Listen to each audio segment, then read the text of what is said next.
ऐसे कौन से 3 वचन हैं जो कि आपको अप्सरा यक्षिनी को सिद्ध करते वक़्त उसे लेने ही लेने चाहिए? चाहे आप कोई भी अप्सरा की या फिर कोई भी यक्षिनी की साधना करें, चाहे आप किसी परी की साधना करें, चाहे आप किसी भी एंटिटी की, किसी भी शक्ति की साधना करें, आपको 3 वचन उससे हमेशा लेने चाहिए ताकि आपको भविष्य में कोई भी दिक्कत ना आ सके। हर हर महादेव, हम हैं शिवांश, शिवांश तंत्रा के फाउंडर।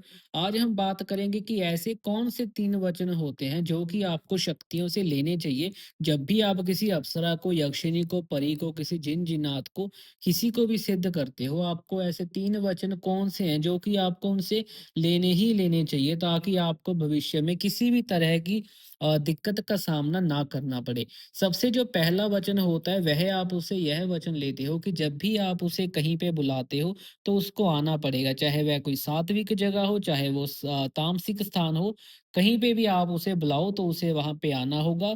दूसरा वचन आप उससे यह लेते हो कि जब भी आप उसे कोई भी कार्य करने के लिए कहते हो, तो वह कार्य उसे करना ही करना पड़ेगा। लेकिन एक बात का ध्यान रखें इसके साथ ही, आप कभी भी किसी सात्विक शक्ति से तामसिक कार्य नहीं करवा सकते, ना ही आपको करवाना चाहिए और ना ही आप किसी तामसिक शक्ति से कोई सात्विक कार्य करवा सकते हो। इस बात का आपको ध्यान रखना चाहिए। इसके साथ ही तीसरा वचन आप उससे यह लोगे कि अगर कभी भी आपसे कोई गलती हो जाती है या फिर आपसे कोई ऐसी भूल-चूक हो जाती है जिससे कि वह शक्ति नाराज़ हो सकती है, तो वह शक्ति कभी भी आपका बुरा नहीं करेगी और ना ही आपके घर परिवार में कोई दिक्कत देगी। और अगर आपको उस शक्ति से ज़्यादा कोई प्रॉब्लम हुई तो आप उस शक्ति को कभी भी विसर्जित कर सकते हो, कभी भी आप उसे अपने से अलग कर सकते हो। यह 3 वचन आपको हर शक्ति से लेने ही लेने हैं। जब आप यह 3 वचन ले लेते हो उसके बाद आपको भविष्य में किसी भी चीज़ की दिक्कत नहीं रहती। यह 3 वचन सबसे ज़्यादा मुख्य होते हैं।